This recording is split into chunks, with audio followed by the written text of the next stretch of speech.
సుహాని భట్నాగర్ అదే దంగల్లో మన అమీర్ ఖాన్ గారి రెండో కూతురుగా చేసింది కదా. తను కొన్ని ఆరోగ్య సమస్యల వల్ల చనిపోవడం అయితే జరిగింది. ఎందుకు తన ఆరోగ్యం చెడిపోయింది, దాని వెనుక ఉన్న రహస్యాలు ఏంటి అనేది సమంత గారు అయితే కొంచెం చెప్పారు.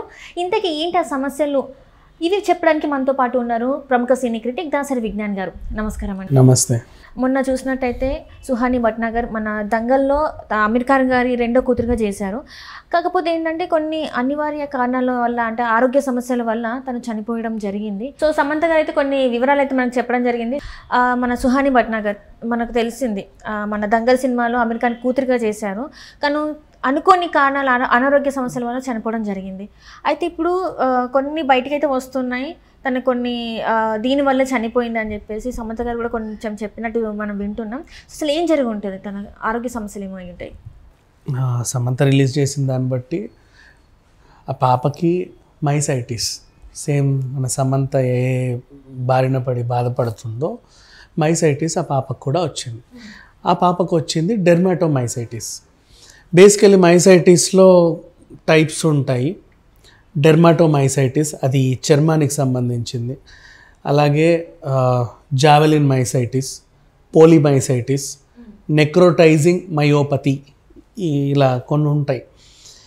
ఇవేంటంటే ఇప్పుడు డెర్మాటోమైసైటిస్ దీని సిమ్టమ్స్ ఇక్కడ నెక్, ఈ చీక్స్ ఇవి, అండ్ అలాగే అంటే లోపలికి పోవడం, ఇది ఇలా వెళ్ళిపోవడం, ఇవన్నీ పీక్కుపోవడం, మోస్ట్లీ అంత లాక్కుపోయినట్టు అనిపించడం, దాన్ని మనం నరాలన్నీ దగ్గరికి గుంజినట్టు, మజిల్స్ బాగా పట్టేసినట్టు, దాన్ని ఏం చేయాలో తెలియనట్టు, అట్లా డిఫరెంట్గా బాధపడుతూ ఉంటారు. పోలిమైసైటిస్ కొన్ని నొప్పులు మామూలుగా ఉంటే పోవు అసలు అవి ఇంకా. అండ్ జావెలిన్ మైసైటిస్ కానీ నెక్రోటైజింగ్ మయోపతి కానీ, కంప్లీట్ మైసైటిస్ ఉండే మెయిన్ సిమ్టమ్స్ అంటే ఇవే. అంటే ఎంత ఇమ్యూనిటీ ఇచ్చినా సరే కోల్పోతూనే ఉంటాం. ఎంత పవర్ డోస్ ఇచ్చినా కూడా 4 మెట్లు ఎక్కేసరికి పడిపోతాం. ఇంకంతే, మళ్ళీ నీకేదో బూస్టప్ ఇవ్వాలి. గ్లూకోజ్ల మీద గ్లూకోజ్లు ఇవన్నీ తాగినా వేస్టే. అవన్నీ అసలు తూచు మాత్రం పనిచేయవు. ఎలక్ట్రాల్ అవి పౌడర్లు ఎన్ని ఇచ్చినా వేస్టే. నువ్వు గంటకి ఇచ్చినా వేస్టే.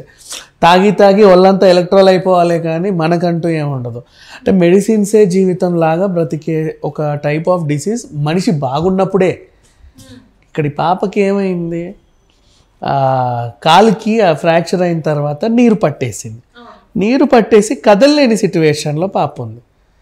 ఆ టైంలో ఏమైంది, ఈమెకి ఆ మైసైటిస్, డెర్మాటోమైసైటిస్ ఉండడం వల్ల పాపం ఇంట్లో వాళ్ళకి ఆ ప్రాబ్లం ఉందని తెలియకపోవడం వల్ల, మైసైటిస్ ఉందని తెలియదు మా చాలామందికి, బాగా నీరసపడి అడ్డం పడితే తప్ప, ఎవరో ఒకరు తీసుకెళ్ళి టెస్టులు చేపిస్తే తప్ప తెలిసి చావదు బేసికల్లీ.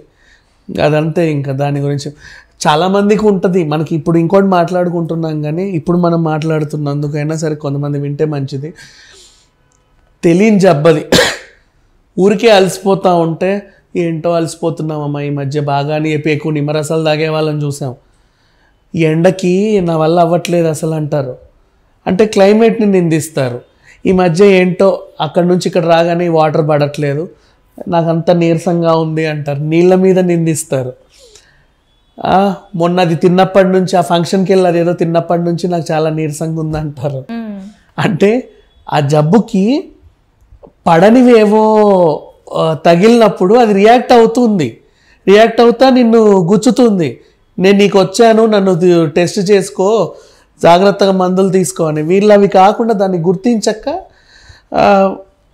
ఆ ఫుడ్ మీదో, ఆ పానీపూరి మీదో, ఆ జామ్ మీదో, లేకపోతే ఇంకా దేని మీదో, ఆ కర్రీ మీదో నిందిస్తూ ఉంటారు. క్లైమేట్ మీద నిందిస్తూ ఉంటారు, సిచ్యువేషన్స్ మీద నిందిస్తూ ఉంటారు. అంతే తప్ప నీళ్ళని నిందిస్తూ ఉంటారు. ఈ మధ్య మాకు మంచినీళ్ళు సరిగ్గా రావట్లేదు, ఆ క్యానోడ్ని మార్పించినప్పటి నుంచి మాకు అన్ని ఒళ్ళు నొప్పులు అంటారు. అది అంటే ఏంటో మనిషి సైకాలజీ అలా తయారైంది, దాన్ని మనం ఏం చేయలేము. బట్ మోస్ట్లీ నేను అందరికీ చెప్పేది ఏంటంటే, ఒక్కసారి అందరూ టెస్ట్ చేయించుకుంటే మైసైటిస్ చాలామందికి ఉంటుంది. అట్లా అని చెప్పి అది పోవాలన్నా పోదు, చచ్చే వరకు ఉంటుంది. కానీ ప్రాణాంతకమైన వ్యాధి అయినప్పటికీ కూడా అన్నిసార్లు అది ప్రాణాంతకం కాదు, కాపాడుకుంటూ వెళ్ళొచ్చు. దానికంటూ కొన్ని ఉన్నాయి. సరైన మోతాదులో క్యాలరీస్ తీసుకోవడం, రోజు ఇన్ని నానబెట్టిన బాదం ముక్కలు తినడం, అంటే కొద్దో గొప్ప మెయింటైన్ చేయొచ్చు, ఇవన్నీ మరీ అంత నిన్నేం కాపాడవు, బట్ అట్లా దానికి తగ్గ డైట్ తీసుకొని మెయింటైన్ చేసుకోవడం. అప్పుడప్పుడు కొన్ని ఎక్కువ మోతాదులో ఇమ్యూనిటీ బూస్టర్స్ ఇచ్చుకోవడం. ఇమ్యూనిటీ బూస్టర్స్ ఇందులోనే ఉంటాయి మనకి. ఇప్పుడు విటమిన్ డిలో ఇమ్యూనిటీ ఉంటుంది, విటమిన్ సిలోనూ ఇమ్యూనిటీ వస్తుంది, మల్టీవిటమిన్లోనూ ఇస్తున్నారు. దీంట్లో జింక్, మనం కాల్షియం తీసుకున్న కాల్షియం విటమిన్ డితో కల్పిస్తున్నారు ఈ మధ్యకాలంలో, డిఫరెంట్ టైప్స్ ఆఫ్. సో అలా ఇప్పుడు ఇంకోటి, మనిషికి రోజుకి కనీసం 2000 IU అంటే ఇంటర్నేషనల్ యూనిట్స్ విటమిన్ డి అవసరం. ఎంతమందికి తెలియదు ఈ విషయం. అంటే అలా ఎండకెళ్ళి వస్తే చాలు విటమిన్ డి వస్తుంది అనుకునే వాళ్ళు ఉన్నారు. అలా ఎండకెళ్ళి ఎంత మాడినా విటమిన్ డి లోపం వల్ల ఒళ్ళు నొప్పులు తెచ్చుకునే వాళ్ళు ఉన్నారు. అండ్ దానికి కొన్ని ఉంటాయి, ప్రతిదానికి కొన్ని లెక్కలు ఉంటాయి. ఎర్లీ మార్నింగ్ పడే సూర్యకిరణాలు ఉంటాయి చూసావి ఏవైతే ఉంటాయో, దాంతోపాటు నీకు వస్తుంది విటమిన్ డి. తప్పితే నువ్వు మండుటెండల్లో మాడి నల్లగా బొగ్గైపోయి మొత్తం ట్యాన్ చేసుకుంటే రాదు. వాటికి కొన్ని లెక్కలు ఉంటాయి, ఏ టైంకి వెళ్ళాలి బయటికి, ఎప్పుడు వెళ్ళొద్దు అని. ఇట్లా డిఫరెంట్ టైప్స్. అండ్ అలాగే రోజు 2000 IU అవసరం అని చెప్పా. ఆ లెక్క ప్రకారంగా 60,000 IU క్యాప్సూల్ ఒకటి వేసుకుంటారు నెలకొకటి, మంచిదే. కానీ కొంచెం మైసైటిస్ ఉన్న వాళ్ళు ఏం చేస్తారంటే వారానికి ఒకటి వేసుకుంటారు. వాళ్ళకి అవసరం, త్వరగా ఇమ్యూనిటీ పోతుంది, ఒళ్ళు నొప్పులు వస్తాయి విటమిన్ డి లోపం వల్ల. విటమిన్ సి లోపం వల్ల స్కిన్ పైన ఉండే ర్యాషెస్ ఇవి పోవు, త్వరగా హీలింగ్ అవ్వదు. కొన్ని లోపాల వల్ల కొన్ని ప్రాబ్లమ్స్ వస్తాయి, చిన్నవే. ఇవన్నీ మనకి రెగ్యులర్ దొరికే మందులే, పెద్ద ఏదో భయంకరమైన మందులు ఎక్కడికో వెళ్తే తప్ప మనకు దొరకవనేవి కూడా లేదు. రోజు దొరికేవే కాపాడుకునేలాగా ఉన్నాయి. ఈ మధ్య కాలంలో మనకేంటి ఆఫ్టర్ కరోనా ఇంకా మంచిది, మనకి ఇంకా ఇవి ఇమ్యూనిటీ బూస్టర్స్ ఎక్కువ వచ్చాయి. అప్పట్లో అంటే కొంచెం ఎనర్జీ కావాలంటే ఇంత బూస్ట్ తాగేవాళ్ళు, పిల్లలకి ఇది తాగండి శక్తిని ఇస్తాయని చెప్పి అవి కలిపి ఇచ్చేవాళ్ళు అంతే. కానీ ఇప్పుడు అట్లా లేదు కదమ్మా, చాలా వచ్చాయి, బోల్డ్ అన్నీ వచ్చాయి, బూస్టర్స్ బీభత్సంగా వచ్చాయి. ప్రతిదీ గమ్మీస్ ఉన్నాయి, ఎన్నెన్నో ఉన్నాయి. సరే, ఇప్పుడు ఎందుకు మాట్లాడుకుంటున్నాం ఇవన్నీ అంటే, సమంత కూడా ఎందుకు షేర్ చేసిందో తెలుసా? సమంత షేర్ చేసిన దానికి కూడా అర్థం అదే. అండ్ ఆ మధ్య కాలంలో సమంత ఇలా పోస్ట్ పెడితే అందరూ సింపతి డ్రామా సేమ్. ఇప్పుడు మొన్న రష్మిక మడన డీప్ ఫేక్ వీడియో గురించి మాట్లాడేటప్పుడు కూడా, ఇప్పుడు నేను ఇది ఎందుకు చెప్తున్నానంటే, నాలాగా చాలామంది అమ్మాయిలు, కాలేజ్ అమ్మాయిలు వీళ్ళు చూసినప్పుడు ఆత్మస్థైర్యం కోల్పోకుండా, వెంటనే నూతిలోనో గోతులోనో దూకకుండా, అర్థమైందా, ధైర్యంగా పోరాడితే ఇప్పుడు పట్టుకున్న జైలు వేసిందా ఆ స్థాయి. మీరు కూడా ఆత్మస్థైర్యం కోల్పోకుండా ఆమె నోరిప్పింది. దానివల్ల అట్లా ఇప్పుడు సమంత ఇది చెప్పింది ఈ మైసైటిస్ గురించి అంటే, నేను ఇలా పడ్డాను చూడండి, నా సింపతి చూసి నా సినిమాని గెలిపించండి అని చెప్పాలా. ఆమెకు చేయాల్సిన ఆమె చేస్తుంది. కానీ ఈ బాధ చాలామంది ఉంటారు. ఇప్పుడు మనం కూడా ఎందుకు మాట్లాడుకున్నాము అంటే, ఈ పాప ఇన్సిడెంట్ వల్ల ఆ తల్లి కూడా బయటకు వచ్చి ఎందుకు చెప్పింది, వాళ్ళకి చాలా క్లోజ్ ఫ్రెండ్ ఉన్న అమీర్ ఖాన్ కూడా వీళ్ళు చెప్పాలి. చెబితే ఎప్పుడు ఆ ట్రీట్మెంట్ తీసుకునే వాళ్ళు ఈ పాప బతికేది. వాళ్ళ దగ్గర కూడా తెలిస్తే కొద్దో గొప్ప ఏదో ఒకటి చేసి, డబ్బులు అసలు లేని వాళ్ళే ఏం కాదు, ఉన్నవాళ్ళే, అవునా కదా, దే కెన్. కానీ అదేంటో తెలియలేదు కదా. సో దీని ద్వారా 10 మందికి చెబితే ఇప్పటికైనా టెస్టులు చేసుకొని, ఎవరైనా మైసైటిస్ బారిన ఉంటే 4 టైప్స్ ఆఫ్ ఉంటాయి, మనకి తెలియదు. మైసి అనుకోకుండా ఇక్కడ మజిల్స్ పట్టేస్తాయి, అవునవునవును, వాళ్ళకి తెలియదు. కాసేపు రిలాక్స్ అయ్యి అది రిలాక్స్ అవ్వగానే ఉంటారు. ఈ కాళ్ళు అవి పట్టేస్తాయి, తెలియదు మనుషులకి. ఏం చేస్తారు, వెళ్ళి వైబ్రేటర్ మిషన్లు కాసేపు పెట్టుకొని రిలాక్స్ అవుతూ ఉంటారు, మసాజర్స్ పెట్టుకుంటారు. People go for body massage, లేదా కాసేపు ఏదో రకమైన ఎక్సర్సైజులు అటు ఇటు చేస్తూ ఉంటారు. కొన్నిసార్లు తెలియకుండా ఎక్కడేదో నరం పట్టినట్టు అనిపిస్తూ ఉంటుంది, దాన్ని రిలాక్స్ అవ్వడానికి చాలా ట్రై చేస్తూ ఉంటారు.